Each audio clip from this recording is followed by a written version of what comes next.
नमस्कार दोस्तों, स्वागत है दोबारा से आपका सीयूईटी के लेक्चर्स में और स्टडी अड्डा के ज्ञानवर्धन प्लेटफॉर्म पर। हम लोग पढ़ रहे थे पहले गवर्नर जनरल्स के बारे में। अपने पिछले लेक्चर्स में अपन ने पढ़ा था, कुछ सवाल जवाब भी करे थे।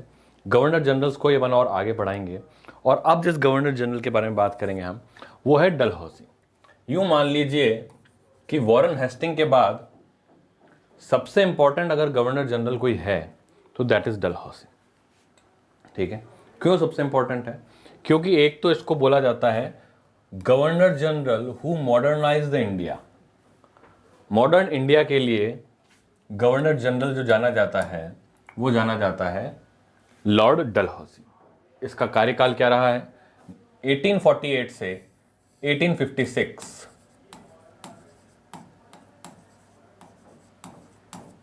ये इसका कार्यकाल रहा है। किसका? लॉर्ड डलहौसी का। तो सबसे पहले तो ये क्या करता है, he merged Indian provinces in the British India. Indian provinces को क्या करता है? ब्रिटिश इंडिया के अंदर मर्ज कर देता है। कैसे करता है? दो तीन चीजों से करता है। पहले तो लड़ाइयां लड़ता है। क्या करता है? लड़ाइयां लड़ता है, वॉर लड़ता है। क्या करता है? 1849 में लड़ाई करके पंजाब को ब्रिटिश प्रोविंस में एनेक्स कर लेता है। 1850 में लड़ाई करके सिक्किम को ब्रिटिश प्रोविंस में ले लेता है और 1852 में लड़ाई करके बर्मा को फाइनली मर्ज कर लेता है। किसके अंदर? ब्रिटिश इंडिया के अंदर। Merged into British India.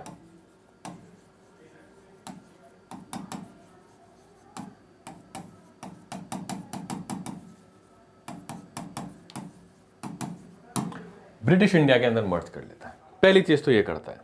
दूसरा काम क्या करता है? एक अपनी नई नीति चलाता है जिसको कहते हैं doctrine of lapse. Doctrine of lapse कैसे लिखोगे इसको? ऐसे लिखोगे, डॉक्ट्राइन ऑफ लैप्स। स्टार्ट करने वाला कौन है? स्टार्ट करने वाला कौन है?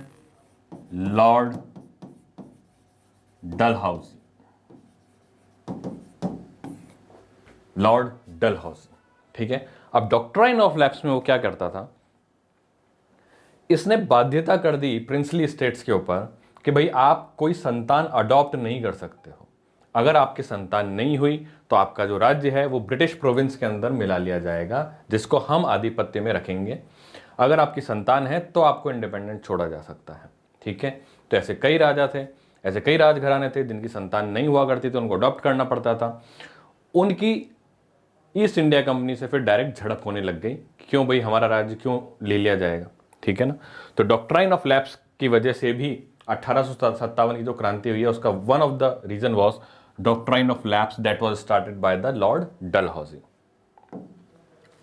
तो ध्यान रखिएगा। ठीक है, अब डॉक्ट्राइन ऑफ लैप्स में इसने तीन कैटेगरी बना दी थी। इसने पहली कैटेगरी ये बोली कि भाई ऐसे राज्य जो कि ईस्ट इंडिया कंपनी भारत में आई उससे पहले ही स्वतंत्र हुआ करते थे या आज भी स्वतंत्र हैं, तो आप गोद ले सकते हो किसी बच्चे को, कोई दिक्कत नहीं, उसको फिर आप राजा घोषित कर लेना। अगर ऐसे कैटेगरी हैं जो कि हमारे आने के वक्त मुगल या मराठास के अंडर में हुआ करते थे, स्वतंत्र रहा करते थे, मुगल मराठास के अंदर में हुआ करते थे, तो बोले आप गोद ले सकते हो लेकिन हमसे एक बार पूछना पड़ेगा। और ऐसे हैं जिनको हमने ही रीइंस्टेट करा है, हमने ही राज्य दिलाया है जिनको बाद में, तो ऐसे राजघरानों में आप कोई बच्चा गोद नहीं ले सकते हो। वो जो राज्य हैं उनको हम ब्रिटिश टेरिटरी के अंदर ही मर्ज कर लेंगे, आपका राजपाट छीन लेंगे। तो this was called as the doctrine of lapse. D से डॉक्ट्राइन याद कर लेना, डी से डॉक्ट्राइन याद कर लेना और डी से डलहौसी याद कर लेना। ठीक है, अब इसने एक काम और करा।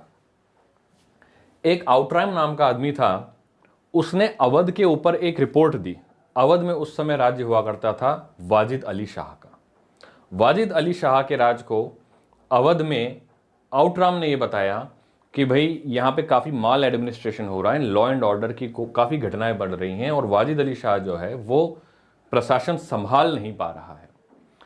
आउटराम की रिपोर्ट पर डलहौसी ने अवध का एनेक्सेशन कर लिया, अवध को जीत लिया, जबकि अवध की कोई गलती ही नहीं थी। अवध के साथ तो डॉक्ट्राइन ऑफ लैप्स भी लागू नहीं होता था। अवध के साथ ऐसा भी नहीं था कि वो ईस्ट इंडिया कंपनी को धोखा देने वाले थे।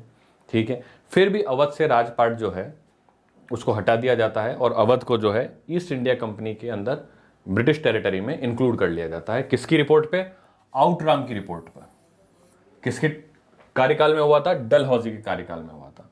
सो अवध का एनेक्सेशन होता है 1856 में। उस समय राज कौन करता था इधर? वाजिद अली शाह। नाम सुना होगा आपने, वाजिद अली शाह, है ना? तो ये ध्यान रखिएगा, अवध का एनेक्सेशन भी हो रहा है। तो आप देख रहे हो, अब ब्रिटिश प्रोविंसेस को कितना, ब्रिटिश जो टेरिटरी है उसको कितना एक्सपांड करने की कोशिश कर रहा है डलहौजी। आप देखिए, लड़ाइयां लड़ रहा है, आउटराइम से रिपोर्ट करवा के अवध का एनेक्सेशन कर रहा है, डॉक्ट्राइन ऑफ लैप्स लागू करवा रहा है, ठीक है। तो ये डलहौजी, और यही कारण था कि इसके जाते जाते 1857 की क्रांति हो जाती है, क्योंकि इतने सारे राजघरानों से पंगा ले लेता है ये, ठीक है। और क्या काम करता है ये Dalhousie? He stop the pension of the Peshwa Nana Sahib. मैंने आपको बताया था कि मराठा साम्राज्य, जब मैंने आपको पढ़ाया था, मैंने आपको बताया था कि मराठाओं का जो प्रधानमंत्री होता था उसको पेशवा कहा करते थे।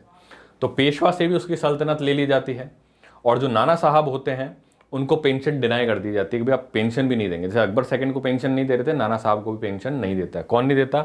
डलहौजी नहीं देता। अब क्या होता है, डॉक्ट्राइन ऑफ लैप्स जो मैंने आपको बताया था, इससे भी सवाल ये आते हैं कि सबसे पहले डॉक्ट्राइन ऑफ लैप्स कहां स्टार्ट हुआ था। जैसे सब्सिडरी अलायंस आपको पढ़ाया था कि सब्सिडरी अलायंस सबसे पहले कौन लेता है? सबसे पहले हैदराबाद लेता है, उसके बाद मैसूर ज्वाइन करता है। ऐसे ही डॉक्ट्राइन ऑफ लैप्स सबसे पहले किस पे लागू करते हैं लोग? 1848 में सातारा पे। सातारा जो है, जो कि मराठा एम्पायर के अंदर हुआ करता, तो सातारा पे सबसे पहले क्या करते हैं ये डॉक्ट्राइन ऑफ लैप्स लगाते हैं। 1849 में जैतपुर पे लगा देते हैं, ठीक है। तो ये क्रोनोलॉजी है, आप याद कर सकते हो। सबसे इंपॉर्टेंट तो आपको ये याद रखना है, ध्यान आपको ये रखना है कि झांसी पे भी लगाया था 1853 में। 1853 में झांसी पे लगा देते हैं, और यहीं से वो झांसी की रानी जो है उसकी लड़ाई शुरू हो जाती है ईस्ट इंडिया कंपनी से कि भाई क्यों डॉक्ट्राइन ऑफ लैप्स, झांसी स्वतंत्र है, झांसी मेरी है, झांसी को मैं अपने पास ही रखूंगी, ठीक है। तो ये ध्यान रखिएगा, ये डलहौजी के बारे में। अभी ये और बाकी सारी बातें बाकी हैं, एक बार आप नोट करिए इसको।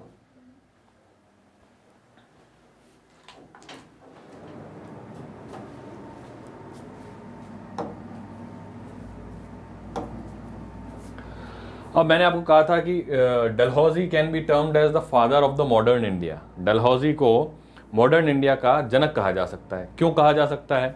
क्योंकि इसके कार्यकाल में देखो इसने कितने सारे अच्छी एक्टिविटीज भी कराई कि 1852 के अंदर इसने टेलीग्राम सर्विसेज स्टार्ट करा दी। जो आज आप टेलीफोन पे बात करते हो, उस समय टेलीग्राम से होता था कि भाई एक जगह से दूसरी जगह संदेश देना है तो रिटर्न में टेलीग्राम से चला जाता। तो टेलीग्राम की जो सुविधाएं हैं वो 1852 में कौन शुरू करा देता है? डलहौजी शुरू करा देता है। 1853 के अंदर रेलवे सर्विसेज शुरू करा देता है, यानी कि रेल चलनी शुरू हो जाती है। और पहली रेल कहाँ चली थी ये तो बताने की जरूरत ही नहीं है। 1853 के अंदर मुंबई टू थाने चली थी, ये भी याद कर लो। चलो आप, पहली ट्रेन कहाँ से कहाँ चली थी? मुंबई टू थाने 1853 में। और ट्रेन का जो इंजन था उसका नाम क्या था? फेरी क्वीन।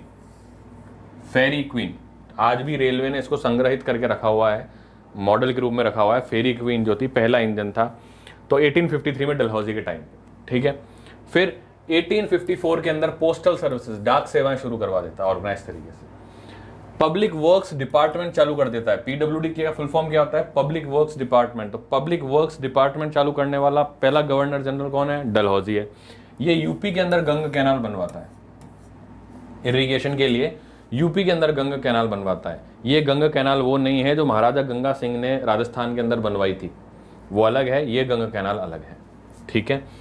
पब्लिक वर्क्स डिपार्टमेंट चलाता है। फिर क्या करता है? एक चार्ल्स वुड डिस्पैच आता है। ये पूछा जाता है कि भाई चार्ल्स वुड डिस्पैच किससे रिलेटेड है?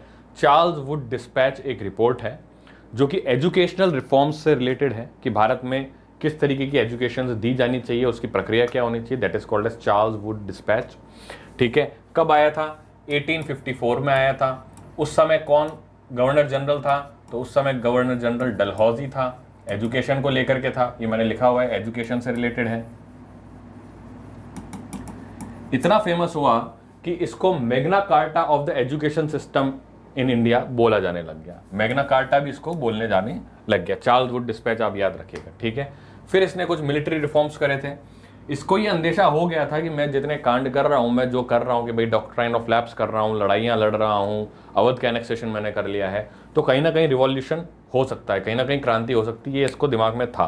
तो इसने क्या करा? पहले तो बोला कि जो ईस्ट इंडिया कंपनी की जो आर्मी है उसमें इंडियंस काफ़ी ज़्यादा थे, और इंडियंस कभी भी जब लड़ाई होगी तो हमें हमारा साथ नहीं देंगे, इसलिए इसने क्या करा कि आर्मी के अंदर यूरोपियंस की, सिख की और गोरखास की भर्ती ज़्यादा करने लग गया। ठीक है, तो यूरोपियंस को इंक्रीज करा, सिख को इंक्रीज करा, गोरखास को इंक्रीज करा, किसमें? आर्मी के अंदर।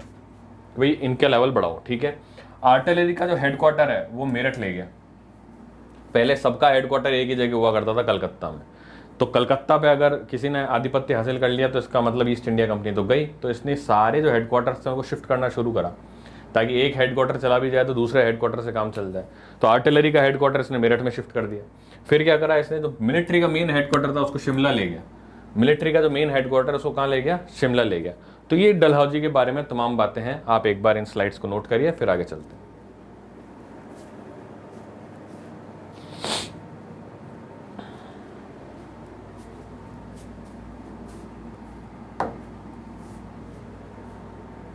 हाँ, अब क्या हुआ, 1856 से लेकर के 1858 तक, या यूं मानिए, इसको ऐसे समझिए,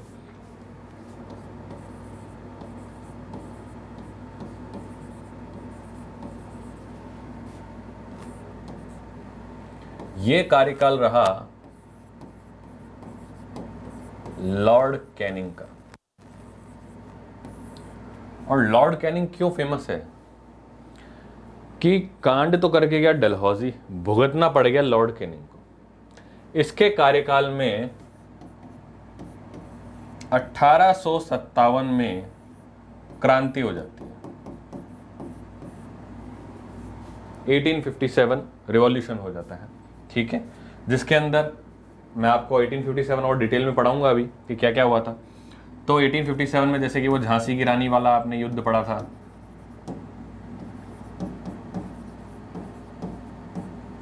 और इसके साथ अंदर बहुत सारे प्लेयर्स हो जाते हैं।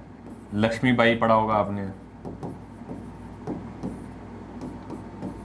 तात्या टोपे पढ़ा होगा आपने, है ना।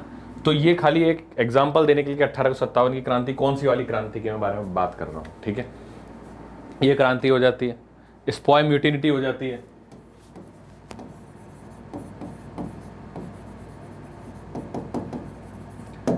सिपॉय म्यूटिनी हो जाती है।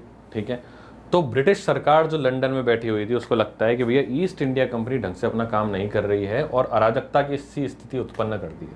इसीलिए 1858 का एक एक्ट लेकर के आते हैं, और 1858 का जो एक्ट है गवर्नमेंट ऑफ इंडिया एक्ट, उसके थ्रू कह देते हैं कि अब ईस्ट इंडिया कंपनी का शासन खत्म, अब डायरेक्ट ब्रिटिश क्राउन का शासन भारत के अंदर रहेगा, और जो गवर्नर जनरल है वो आज से क्या कहलाया जाने लगेगा? वायसरॉय। गवर्नर जनरल है वो क्या कहलाने लग जाएगा? वायसरॉय। ठीक है, और एक पोस्ट और क्रिएट करी गई जिसका नाम था सेक्रेटरी ऑफ स्टेट, वो अपन आगे पढ़ेंगे। ठीक है, तो लॉर्ड कैनिंग के बारे में इतना ध्यान रखिए। अब लॉर्ड कैनिंग को देखते हैं अच्छे से। So who was the first viceroy of India? It is Lord Canning. It is Lord Canning first viceroy. कब बन जाता है? 1858 में बन जाता है। ठीक है, क्या नाम है इसका? Lord Canning. आप तो कैनिंग याद रखो, कैनिंग। ठीक है, फिर आगे चलते हैं। 1856 में ये क्या काम करता है? क्योंकि देखो बनता तो 1858 में वायसरॉय, लेकिन उससे पहले ही 1856 में गवर्नर जनरल तो बन ही चुका था। ठीक है, तो 1856 के अंदर ये विडो मैरिज एक्ट पास करता है, विधवा पुनर्विवाह अधिनियम, कि भैया विडोज रीमैरिज कर सकती हैं। कितना अच्छा महिला सशक्तिकरण के लिए इसने कार्य करा। और ये किसकी बिहेस्ट पे करा? कौन इसके लिए भारतवंशी ऐसा कौन था जो कि इसके लिए कार्य कर रहा था विडो रीमैरिज के लिए? तो हमारे फेमस ईश्वर चंद्र विद्यासागर।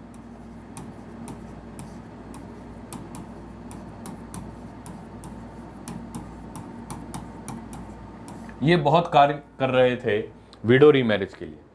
ठीक है, तो इनकी बात पे जो लॉर्ड कैनिंग थे वो विडो मैरिज एक्ट पास कर देते हैं। ठीक है, 1857 के अंदर ये क्या करते हैं? यूनिवर्सिटीज लेकर के आते हैं, पढ़ाई के लिए यूनिवर्सिटीज लेकर के आते हैं। कलकत्ता में बॉम्बे में, मद्रास में क्या बनाते हैं? विश्वविद्यालय बनाते हैं। कलकत्ता, बॉम्बे, मद्रास। दिल्ली नहीं है, ध्यान रखना।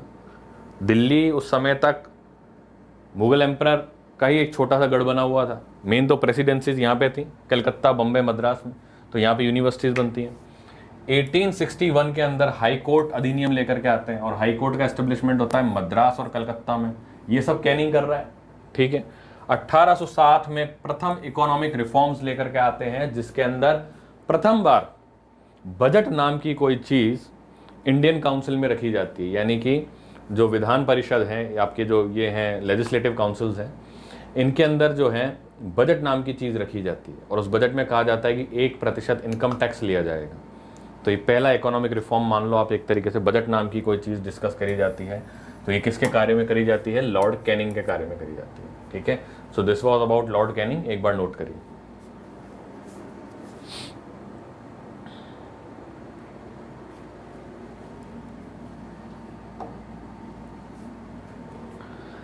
लॉर्ड कैनिंग के बाद लॉर्ड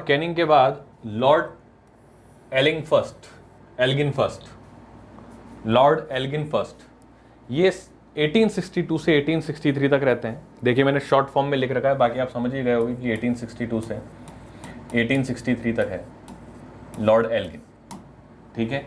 ये क्या करते हैं, वहाबी आंदोलन एक चला था, एक रिलीजियस आंदोलन है, उसको एलिमिनेट करते हैं, उसको खत्म करते हैं। अब वहाबी आंदोलन कैसे चला था, यही मैं आपको बता देता हूँ। वहाबी आंदोलन, अरब जो कंट्री है, सऊदी अरबिया है, वहाँ पे एक व्यक्ति थे जिनका नाम था अब्दुल वहाबी।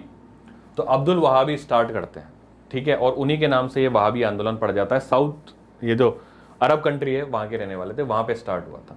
और इनका ये कहना था कि भाई जितनी भी, बेसिकली इस्लाम को फैलाना चाहते थे ना, ये कहते थे कि बाकी जितनी भी लैंड है जो कि दारुल हर्ब है, यानी कि जहाँ पे इस्लाम नहीं है, उसको ख़त्म करके दारुल इस्लाम बनाना है, यानी कि हर कंट्री को इस्लामिक कंट्री बनाना है। इस चीज़ को भारत के अंदर किसने लागू करा, कौन लेकर के आया वहाबी आंदोलन को? कोई बरेलवी नाम के आदमी थे, उन्होंने पंजाब में शुरू करा और फिर पटना में चले गए थे। तो ये क्या है, ये जो रिलीजियस आंदोलन है ये काफ़ी वायलेंट हो गया था, यानी कि काफ़ी मारकाट मच रही थी इस आंदोलन के अंदर। तो लॉ एंड ऑर्डर की सिचुएशन काफ़ी ज़्यादा बिगड़ी हुई थी, इसलिए वहाबी आंदोलन को पूरे की पूरा एलिमिनेट करा। और एलिमिनेट किसने करा? लॉर्ड एल्गिन के कार्यकाल में। लॉर्ड एल्गिन के कार्यकाल में वहाबी आंदोलन का दमन करा गया, ठीक है, लॉ एंड ऑर्डर बचाने के लिए। तो एक तो ये ध्यान रखिएगा। इसके बाद एल्गिन फर्स्ट के बाद जॉन लॉरेंस आते हैं। जॉन लॉरेंस आते हैं 1863 से 1869 तक।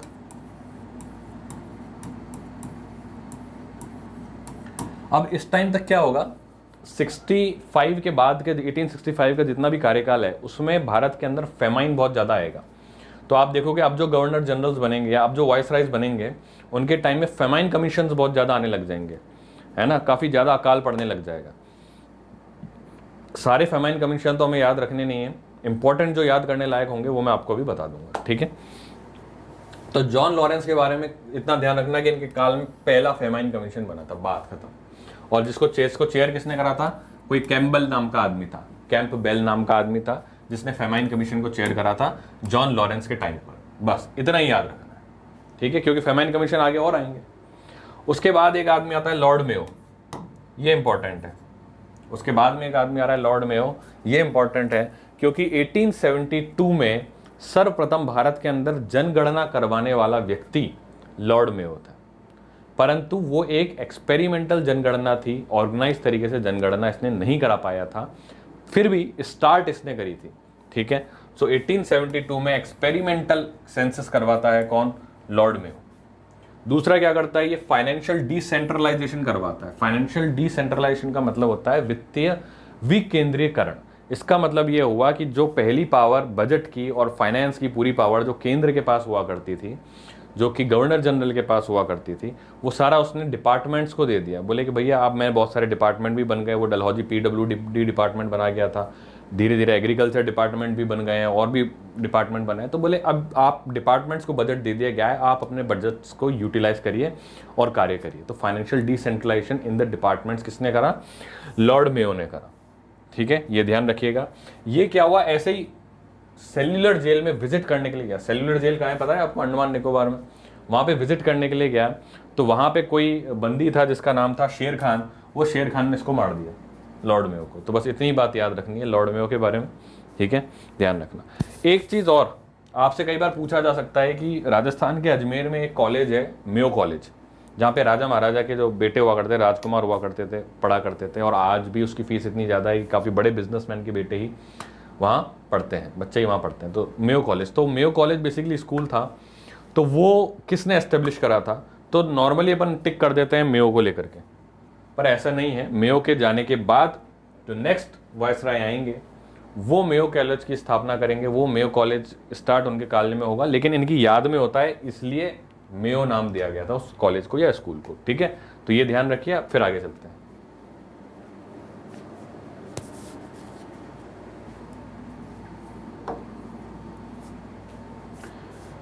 ठीक है, अब लॉर्ड नॉर्थब्रुक, मैंने जैसे कि कहा था कि इनके काल में 1875 में मेयो कॉलेज स्टार्टेड। बेसिकली वो कॉलेज तो था नहीं, स्कूल था, लेकिन जो अपर स्टेट ऑफ द सोसाइटी थी, राजकुमार हुआ करते थे, उनको वेस्टर्न एजुकेशन देने के लिए मेयो कॉलेज की स्थापना करी गई थी 1875 में नॉर्थब्रुक के कार्यकाल में। ठीक है, उसके बाद एक वायसराय आता है लॉर्ड लिट्टन। लॉर्ड लिट्टन आता है, एक वायसराय आता है। इसके कार्यकाल में सबसे इंपॉर्टेंट क्या होता है कि 1877 में ये दिल्ली दरबार का ऑर्गेनाइज करता है। क्या करता है? दिल्ली में एक दरबार लगाता है, दिल्ली कोर्ट ऑर्गेनाइज करवाता है 1877 में। ठीक है, और उस दिल्ली दरबार में लिट्टन क्या कह देता है कि क्वीन विक्टोरिया जो हैं, जो कि रानी हैं ब्रिटेन की, उनको सम्मान के लिए एक टाइटल दिलवा देता है जिसको कहते हैं केसरे हिंद, कि साहब क्वीन विक्टोरिया तो केसरे हिंद है। ध्यान रखना, एक केसरे हिंद का नाम तो आप यहां सुनोगे। कालांतर में गांधी जी को भी केसरे हिंद की उपाधि ब्रिटेन सरकार द्वारा दी जाएगी, लेकिन प्रथमतया किसको दी गई थी? क्वीन विक्टोरिया को दी गई थी। किसने दी? दिल्ली कोर्ट के अंदर लॉर्ड लिट्टन के द्वारा दी गई 1877 में। ठीक है, पर हुआ क्या था, इस दौरान एक बहुत ही तीव्र फेमाइन चल रहा था, अकाल चल रहा था, फेमाइन चल रहा था, जिसके लिए फेमाइन कमीशन का गठन भी करा गया था। ठीक है, और ये जो फेमाइन कमीशन बनाया गया था अकाल को स्टडी करने के लिए, कैसे राहत दी जाए, उसको जो लीड कर रहे थे, उसके जो चेयरमैन थे वो थे रिचर्ड स्ट्रेची। Richard stretchy. ठीक है, अब लोगों ने ये बोला कि साहब एक तरफ तो अकाल पड़ा हुआ है, दूसरी तरफ आप पैसा व्यर्थ कर रहे हो दिल्ली दरबार ऑर्गेनाइज करने में, आप क्वीन विक्टोरिया को केसरे हिंद कह रहे हो। तो लोगों में आलोचनाएं होने लग गई इनके प्रति। और कैसे होती थी? अखबारों के माध्यम से होती थी आलोचना। जब लिट्टन ने अखबार में ये सारी आलोचनाएं पढ़ी तो उसको रहा नहीं गया, उसने बोला भाई ये सारी प्रेस बंद करो, ये सारी प्रेस बंद करो। कैसे बंद करो? कि बोले अगर जो इंग्लिश में छप रहा है अखबार तब तो उसको चलने दो, और अगर वर्नाकुलर लोकल भाषाओं में चल रहा है अखबार और वो हमारे खिलाफ लिख रहे हैं तो उन्हें बंद करो। अब अखबार तो चलता ही है सरकार के खिलाफ लिख करके, तो सारे वर्नाकुलर के जो अखबार थे उसको बंद करवा दिया गया। तो लिट्टन ने क्या करा? एक वर्नाकुलर प्रेस एक्ट लागू करा 1878 में, जिसको गैगिंग एक्ट भी बोला जाता है, गला घोटने वाला act, gagging act, vernacular press act. ठीक है, कि लोकल भाषा के जितने भी पत्र पत्रिकाएं हैं उनको बंद करो। साथ में इसने क्या कहा कि आर्म्स एक्ट भी लगा दिया 1878। इंडियन जो भी है वो हथियार नहीं रख सकते अपने पास, और अगर रखेंगे तो मुझसे लाइसेंस लेंगे पहले। और ये प्रथा तो आज भी चल रही है, आपको लाइसेंस लेने के लिए कलेक्टर से लाइसेंस लेना पड़ता है हथियार रखने से पहले। तो आर्म्स एक्ट 1878 की स्थापना किसने करी? वो भी किसने करी? लिट्टन ने करी। अब जो वर्नाकुलर प्रेस एक्ट था ना, जिसमें लोकल भाषाओं में पे प्रतिबंध, लोकल भाषाओं के अखबार पे प्रतिबंध लगा दिया गया था, उसमें सोम प्रकाश, जो कि ईश्वर चंद्र विद्यासागर की सोम प्रकाश नाम की पत्रिका आती थी, उसको भी प्रतिबंध कर दिया, सोम प्रकाश। तो सवाल ये पूछा जा सकता है कि सोम प्रकाश नाम की पत्रिका किसकी थी?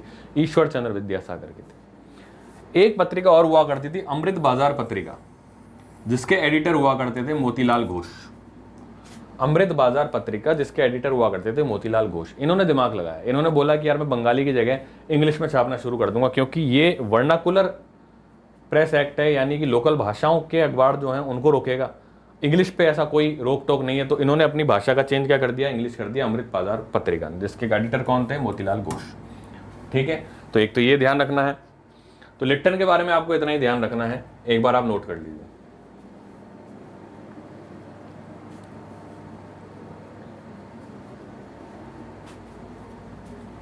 आगे चलते हैं। तो लिट्टन को मैंने अगर बहुत सारी चीज़ें लिखी हुई थी, अगर 2-3 चीज़ें याद रखनी है इंपॉर्टेंट, तो आपको क्या याद रखना है लिट्टन के बारे में? आर्म्स एक्ट याद रखना, वर्नाकुलर प्रेस एक्ट याद रखना, फेमाइन कमीशन याद रखना, दिल्ली दरबार याद रखना। ठीक है, ये याद रखने की ज़रूरत नहीं है। ठीक, अब इसके बाद में भारत का सबसे फेमस वायसराय आएगा लॉर्ड रायपन। लॉर्ड रायपन के बारे में ये कहा जाता है कि जितने भी अंग्रेज आए उन सब में भारतवासियों द्वारा सबसे ज़्यादा प्यार लॉर्ड रायपन को दिया गया, और वो इसलिए क्योंकि लॉर्ड रायपन ने भी भारतवासियों को काफ़ी कुछ दिया था, काफ़ी उसके लिए काम करा था लॉर्ड रायपन ने। ठीक है, तो देखिए कैसे कैसे काम करा गया था। लॉर्ड रायपन जो है वो 1880 से 1884 तक भारत का वायसराय रहता है, 80 से 84 तक। सबसे पहले तो क्या करता है, 1881 में फर्स्ट रेगुलर सेंसस करवाता है। ये ध्यान रखना, जैसे 1872 में पहला सेंसस हुआ था लेकिन वो ढंग से नहीं हुआ था मेयो के काल में, तो सबसे ढंग से जो कराया गया रेगुलर ऑर्गेनाइज सेंसस 1881 में रायपन द्वारा करवाया गया। ठीक है, दूसरा क्या करा, इसने कारखाना अधिनियम की स्थापना करी 1881 में। फैक्ट्री एक्ट, क्या होता है फैक्ट्री एक्ट? फैक्ट्री एक्ट में था कि कारखानों के अंदर जो मजदूर कार्य कर रहे हैं उनकी सुरक्षा की जिम्मेदारी किसकी? कारखाना मालिक की। तो सुरक्षित तरीके से और मानवीय तरीके से उनसे कार्य करवाया जाए, इसके लिए एक अधिनियम नियम लेकर के आया, यानी कि श्रमिकों के लिए पहला अधिनियम लेकर के आने वाला व्यक्ति कौन? रायपन। तो श्रमिक एकदम खुश हो गए, बोले यार हमारी भी कोई सुध-बुध लेने वाला है कम से कम, तो लॉर्ड रायपन लेकर के आया। ठीक है, फिर इसने क्या करा, लोकल गवर्नमेंट को स्टार्ट करा, लोकल गवर्नेंस को स्टार्ट करा, म्यूनिसिपल कॉर्पोरेशन स्टार्ट करवाई 1882 के अंदर। लोकल गवर्नमेंट्स, देखो जैसे आज आप पंचायत देखते हो, आज आप म्यूनिसिपैलिटी देखते हो, क्या मतलब है कि भाई आपके जो लोकल मुद्दे हैं वो लोकल आप लोग ही आपस में इसको सुलझा लो, आप ही अच्छी तरीके से एडमिनिस्ट्रेशन कर सकते हो, पंचायत ऑर्गेनाइज कर सकते हो, म्यूनिसिपैलिटी ऑर्गेनाइज कर सकते हो।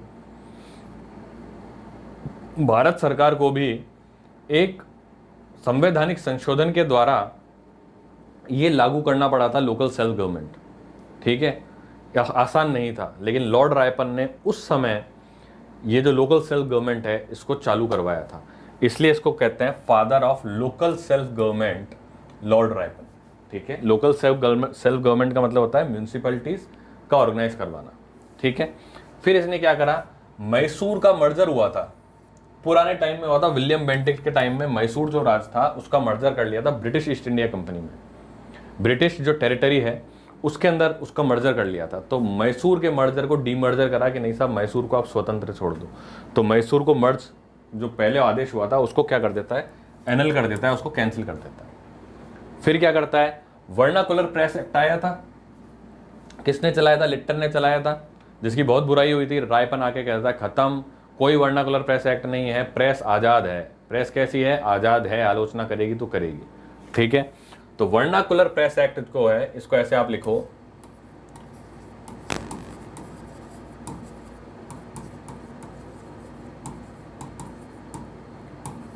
वर्नाकुलर प्रेस एक्ट को खत्म करवा देता है। ठीक है, रायपन जो है वर्नाकुलर प्रेस एक्ट को क्या करवाता है? खत्म करवा देता है। ठीक है, एक रायपन के टाइम पे बहुत बड़ी कंट्रोवर्सी होती है जिसको कहते हैं इल्बर्ट बिल कंट्रोवर्सी। ध्यान रखना, ये सवाल पूछा जा सकता है कि किसके कार्यकाल के दौरान इल्बर्ट बिल कंट्रोवर्सी हुई थी। क्या होता था कि जब कॉर्नवालिस ने बोला था कि भाई कानून सबके लिए समान है, तो यानी कि जो जज है वो भी समान हो सकता है। कहने का मतलब है जो जज है वो इंडियन भी हो सकता है, वो यूरोपियन भी हो सकता है, और उस काल में इंडियन जज भी हुआ करते थे, यूरोपियन जज भी हुआ करते थे। पहले ये प्रक्रिया हुआ करती थी कि अगर यूरोपियन कोई क्रिमिनल है, यूरोपियन के ऊपर कोई केस है, तो इंडियन जज उसकी सुनवाई नहीं करेगा, क्योंकि ये भ्रांति थी कि Europeans are superiors, whites are superiors, तो कोई इंडियन जज है जो कि ब्लैक है वो इसकी सुनवाई कैसे कर सकता है? नहीं कर सकता। लेकिन ये चीज़ गलत थी, तो रायपन ने बोला यार ये चीज़ तो गलत है, तो अपने को क्या करना चाहिए कि नहीं, आज के बाद इंडियन जज भी जज है, चाहे वो यूरोपियन है चाहे इंडियन है, इंडियन जज भी होगा, तो यूरोपियन अगर कोई क्रिमिनल है या वाइट क्रिमिनल है तो उसका मुकदमा सुन सकता है। तो उसके लिए क्या लेकर के आया था वो? इल्बर्ट बिल लेकर के आया था। उसने बोला ऐसे ही होगा, लेकिन जब इल्बर्ट बिल वो लेकर के आया तो बहुत कंट्रोवर्सीज हुई। जितने भी वाइट मैन थे, जितने भी इंग्लिश मैन थे, वो सारे पहुंच गए इससे लड़ने रायपन से कि साहब ऐसे कैसे हो सकता है, हम तो सुपीरियर हैं।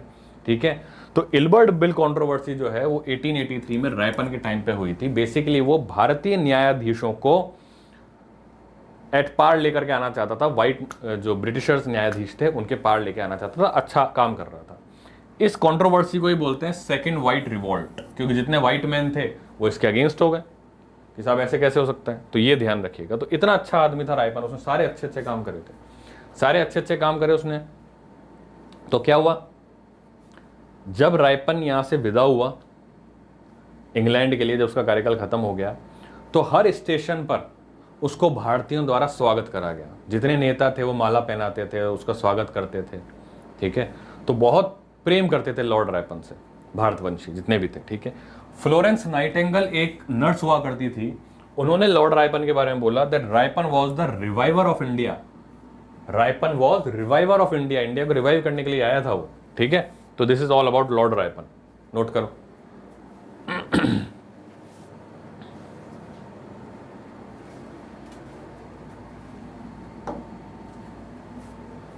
अब लॉर्ड रायपन चले गए। लॉर्ड रायपन के बाद में कौन आता है? डफरेन आता है, लॉर्ड डफरेन। लॉर्ड डफरेन के बारे में सबसे इंपॉर्टेंट गतिविधि जो उसके काल में हुई वो याद रखने लायक यही है कि 1885 में इंडियन नेशनल कांग्रेस की स्थापना हो गई, ठीक है। तो ये सवाल पूछा जा सकता है, आईएनसी का मतलब क्या है? Congress, Indian national Congress. तो कांग्रेस की स्थापना 1885 में मुंबई के अंदर लॉर्ड डफरिन के कार्यकाल में हुई थी, लॉर्ड डफरिन के कार्यकाल के अंदर हुई थी, ठीक है, पहली चीज। इसके बाद एक अलग वायसराय आता है जिसका नाम है लैंसडाउन। लैंसडाउन के कार्यकाल के अंदर क्या होता है? पहली बात तो है कि सेकंड फैक्ट्री एक्ट आता है 1891 में, ये इतना इंपॉर्टेंट नहीं है, फर्स्ट वाला रायपन के टाइम में याद रख लिया तो वही बहुत है, ठीक है। एक इंपॉर्टेंट काम लैंसडाउन का टाइम में ये होता है कि ड्यूरांड लाइन, यानी कि अफगानिस्तान और पाकिस्तान के बीच के अंदर जो लाइन है, जो बाउंड्री है, उसको कहते हैं ड्यूरांड लाइन। वो ड्यूरांड लाइन जो बनती है वो इसके कार्यकाल में बनती है। अब आप बोलोगे साहब पाकिस्तान तो तब था ही नहीं, डेफिनेटली। तो उस टाइम दी देन भारत और अफगानिस्तान के बीच के अंदर जो लाइन थी वो ड्यूरांड लाइन थी, और ड्यूरांड लाइन किसके टाइम में बनती है? लॉर्ड लैंसडाउन के कार्यकाल में बनती है, ये याद रखना। एक एल्गिन अपन ने पहले पढ़ा था, याद है, और एक एल्गिन अब पढ़ेंगे अपन, एल्गिन सेकंड, ये रहा। ये 1894 से 1909 तक रहता है, and that's why it's called as Elgin second, क्योंकि एल्गिन फर्स्ट अपन पहले पढ़ चुके हैं, ठीक है। तो एल्गिन फर्स्ट के टाइम पर भी एक फेमाइन कमीशन आया था, बस इतना ही ध्यान रखिए। इसके टाइम में ये ध्यान रखना, एक 56 अकाल पड़ा था।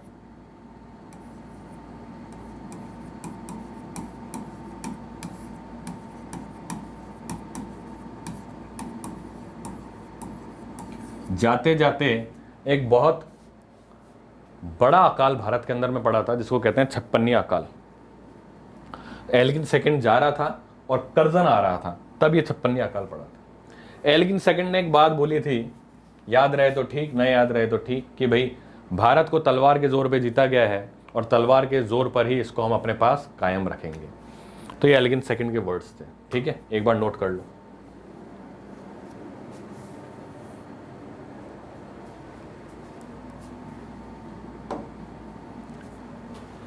अब आता है लॉर्ड कर्जन, ये भी काफ़ी इंपॉर्टेंट है, इसको याद रखिएगा। बहुत चालू चंट खोपड़ी था कर्जन, ठीक है ना। इसको कोई भी लाइक नहीं करता था, कोई भी लाइक नहीं करता था इसको, ठीक है। अब जब ये कर्जन आया तो बाल गंगाधर तिलक ने एक बात बोली थी, क्या बोला था? भारत का क्या दुर्भाग्य है कि फेमाइन, प्लेग और कर्जन तीनों एक साथ आए।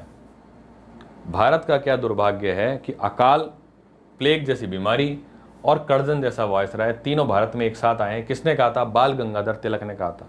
लॉर्ड कर्जन आ चुका है एज अ वायसराय, 1899 से 1905 तक रहेगा। यंगेस्ट वायसराय था, इसलिए उटपटांग हरकतें सबसे ज्यादा करता था। इसके कार्यकाल में 56 अकाल पड़ा था, मैंने कहा था ना 1899 में 56 अकाल वो पड़ जाएगा आपका। तो 56 अकाल जब पड़ा तो इतना गंदा अकाल पड़ा कि उसके लिए सरकार भी काफी ज्यादा चिंतित थी कि भैया इससे रिवाइव कैसे करें। तो 56 अकाल के बारे में सबसे पहले तो उसने क्या करा? फेमाइन कमीशन लगाया।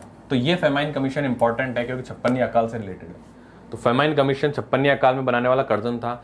इसका जो हेड था वो था एंटोनी मैकडोनाल्ड, ये नाम इंपॉर्टेंट है, एंटोनी मैकडोनाल्ड। अभी जो फेमाइन कमीशन है बोलता है कि यार भाई साहब ऐसा है कि इरिगेशन की जरूरत है, सबसे पहले तो आपको सिंचाई की आवश्यकता है, बिना सिंचाई के जो है खेती नहीं हो पाएगी। तो एक इरिगेशन कमीशन भी बनता है, स्काउट माउंट क्रिक के नाम से इरिगेशन कमीशन भी बनता है, ठीक है। तो ये कौन बनवा रहा है? लॉर्ड कर्जन बनवा रहा है।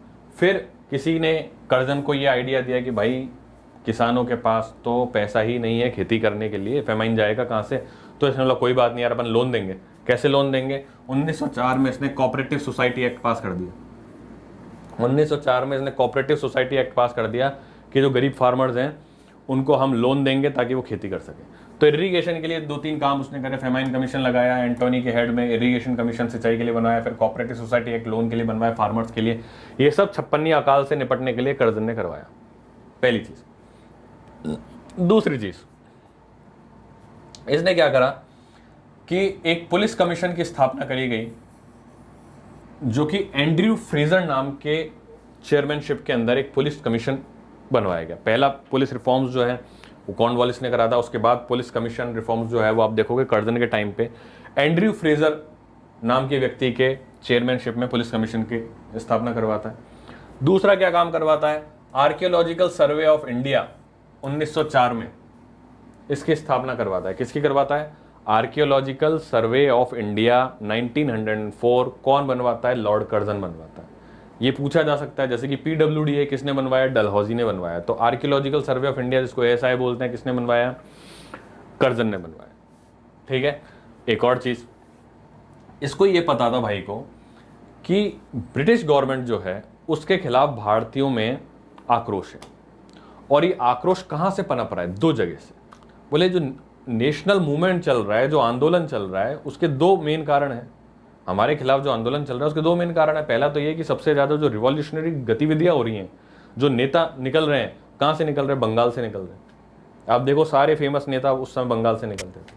तो यानी कि यार बंगाल एक ऐसी चीज है जहां हमारे खिलाफ बीज बोया जाता है। तो एक तो पहले बंगाल का पार्टीशन करो, बंगाल को तोड़ो, बंगाल के नेताओं को तोड़ो, तो बंगाल के पार्टीशन करवाएगा पहला तो ये।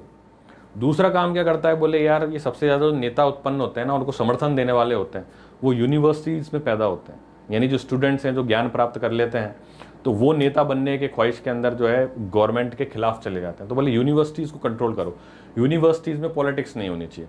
तो इसने क्या करा, एक यूनिवर्सिटी कमीशन बनाया 1902 में, और उसने जो सिफारिश दी उसके बाद एक यूनिवर्सिटी अधिनियम बनाया 1904 में। इसके तहत इसने क्या कर दिया, पहली बात तो जितनी भी यूनिवर्सिटीज है उन पे कंट्रोल किसका रहेगा, गवर्नमेंट का रहेगा। गवर्नमेंट किसकी, ब्रिटिशर्स की।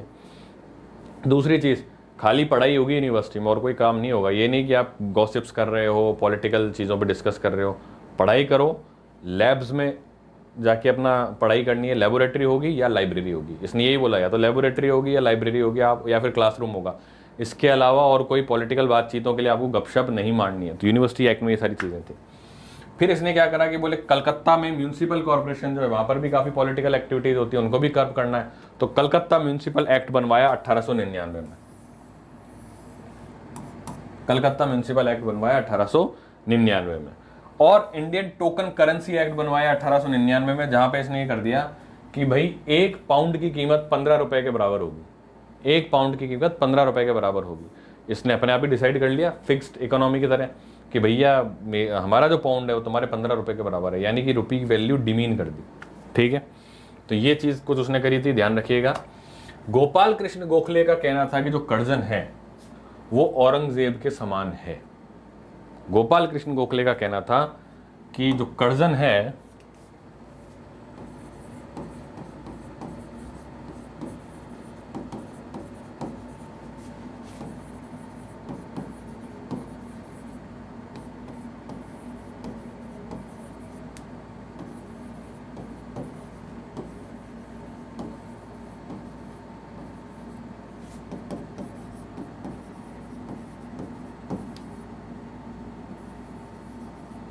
जैसे औरंगजेब को कोई लाइक नहीं करता था, औरंगजेब सबको परेशान करता था, औरंगजेब के खिलाफ रिवॉल्ट्स खड़े हो रहे थे, इसी प्रकार से कर्जन के खिलाफ भी होते हैं। इसलिए गोपाल कृष्ण गोखले ने औरंगजेब के बराबर तुलना करी लॉर्ड कर्जन की। एक चीज तो ये ध्यान रखनी है,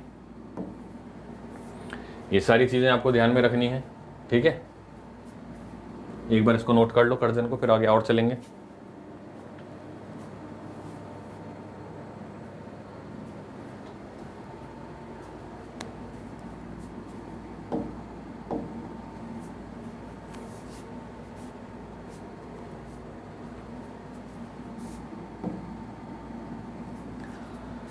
एक चीज ध्यान में ये रखनी है कि Lord Curzon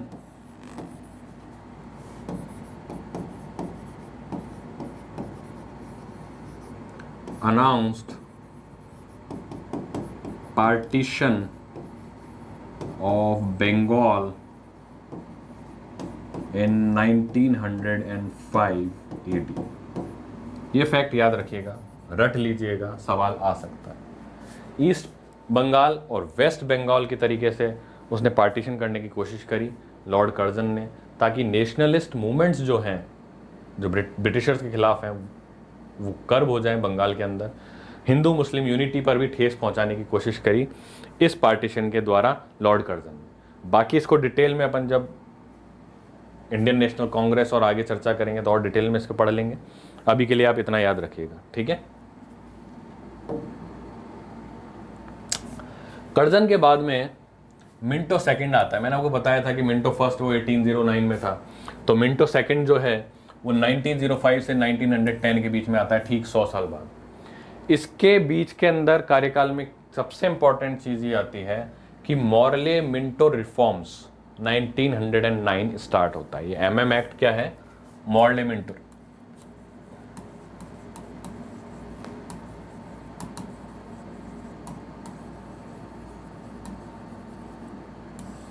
Morley Minto reforms यानी कि एक तरीके से एक अधिनियम लाया गया था 1909 के अंदर। उसका नाम में ही मिंटो था, क्योंकि मिंटो तो उस समय वायसराय था और मॉर्ले जो था वो उस समय सेक्रेटरी ऑफ स्टेट था, इसलिए मॉर्ले मिंटो रिफॉर्म्स इसको नाम दिया गया। बेसिकली इसका नाम गवर्नमेंट ऑफ इंडिया एक्ट 1909 हुआ करता था, मिंटो सेकंड के टाइम में आया गया था। एक काम और हुआ था कि सत्येंद्र नाथ सिन्हा नाम के जो व्यक्ति थे, उनको प्रथम बार यानी कि फर्स्ट इंडियन था जो कि गवर्नर जनरल की एग्जीक्यूटिव काउंसिल में पार्टिसिपेट हुआ था। देखो मैं आपको यहां समझा भी देता हूं।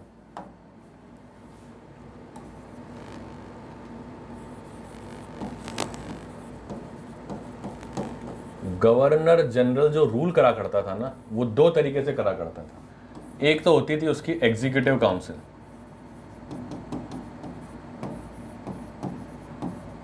ये क्या करती थी? दे एनफोर्स लॉस। और एक होती थी लेजिस्लेटिव काउंसिल,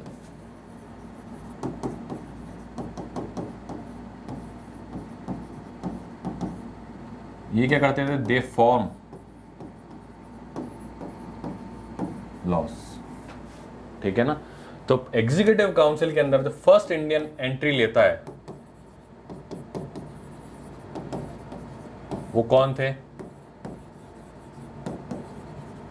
सत्येंद्र नाथ सिन्हा, ठीक है। ये आपको ध्यान में रखना है, यही मैंने आपको अभी पढ़ाया है सत्येंद्र नाथ सिन्हा के बारे में, ठीक है। तो मिंटो द्वितीय के बारे में आपको मैंने बता दिया, ठीक है। उसके बाद में एक वायसराय आएंगे जिनका नाम है हर्डिंगे द्वितीय, क्योंकि हर्डिंगे प्रथम पहले आ चुके हैं। 1910 से 1916 में सूरत साल्ट रिवॉल्ट करके कोई एक्टिविटी इनके टाइम पर हुई थी। चेल्मसफोर्ड आएंगे फिर 1916 से 1921 के बीच में, ठीक है। इस दौरान क्या होता है? एक और अधिनियम आता है जिसको अपन पढ़ेंगे, मॉन्टेगो।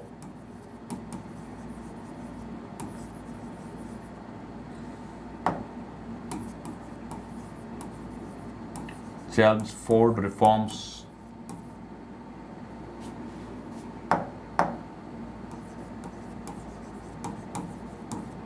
1919, ये बेसिकली कानून ही है, गवर्नमेंट ऑफ इंडिया एक्ट 1919, तो इसको कहते हैं, ठीक है। इसमें क्या होता है? जो SP सिन्हा जो थे उनको बाद में फिर बिहार का गवर्नर बना दिया जाता है, ठीक है। तो ये ध्यान रखिएगा।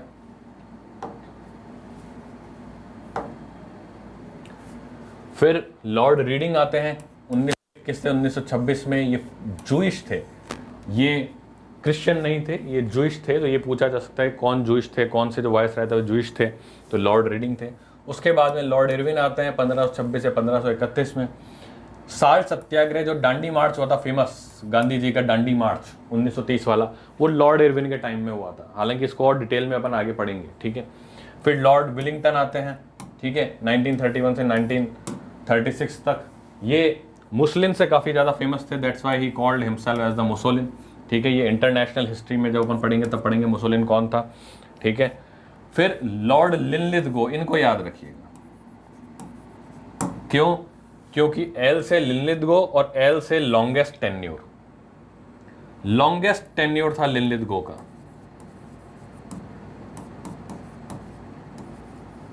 लॉन्गेस्ट टेन्योर रहा लिनलिथगो का। देखिए 36 से लेकर 44 तक इतना लंबा वायसराय कोई नहीं रहा, ठीक है ना। और लिनलिथगो के टाइम में एक आर्मी के लिए चैटफील्ड कमीशन बना था, आर्मी के लिए एक चैटफील्ड कमीशन बना था लिनलिथगो के टाइम में। उसके बाद में लॉर्ड वेवल आते हैं 1944 से 1947 तक, ठीक है। ये आप नोट करिए, एक बार नोट कर लो।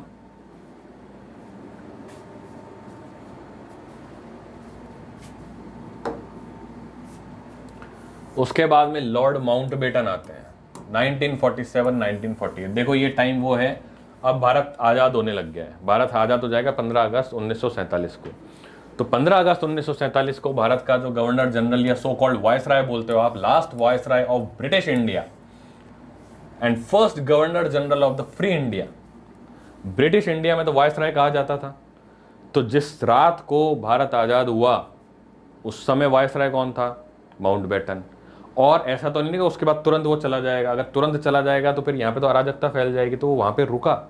इसीलिए फ्री इंडिया का फर्स्ट गवर्नर जनरल किसको बोला जाता है? माउंटबेटन को, लॉर्ड माउंटबेटन को, ठीक है। जाने के बाद 48 में माउंटबेटन यहाँ से चला जाता है, लेकिन फिर क्या करता है, तब तक प्रेसिडेंट तो कोई बना नहीं था क्योंकि संविधान लागू नहीं होता। प्रेसिडेंट तो कब बनेगा भारत का? जब संविधान लागू होगा। संविधान लागू होगा 1950 के अंदर। तब तक क्या होगा? 1948 से 1950 तक, तब भी कोई गवर्नर जनरल रहेगा, ठीक है। तो जो गवर्नर जनरल थे माउंटबेटन की जगह फिर कौन बन गए? सी राजगोपालाचारी 1948 से 1950 तक। इनको कहा जाता है फर्स्ट इंडियन गवर्नर जनरल। ध्यान रखना, प्रथम भारतीय जो कि गवर्नर जनरल बना वो कौन है? सी राजगोपालाचारी। फ्री इंडिया का प्रथम गवर्नर जनरल कौन था? लॉर्ड माउंटबेटन, क्योंकि 48 तक रहा था और भारत फ्री कब हो गया था? 15 अगस्त 1947 में, ठीक है। तो इसलिए ये दोनों जो लास्ट स्लाइड है काफ़ी ज़्यादा इंपॉर्टेंट है, आपको नाम याद रखना है, ठीक है। अब इसके आगे अपन नेशनल मूवमेंट को और कंटिन्यू करेंगे अपने आगे के लेक्चर्स में। Thank you very much. Governor generals यहाँ पे ख़त्म हो चुके हैं आपके, ठीक है। Thank you.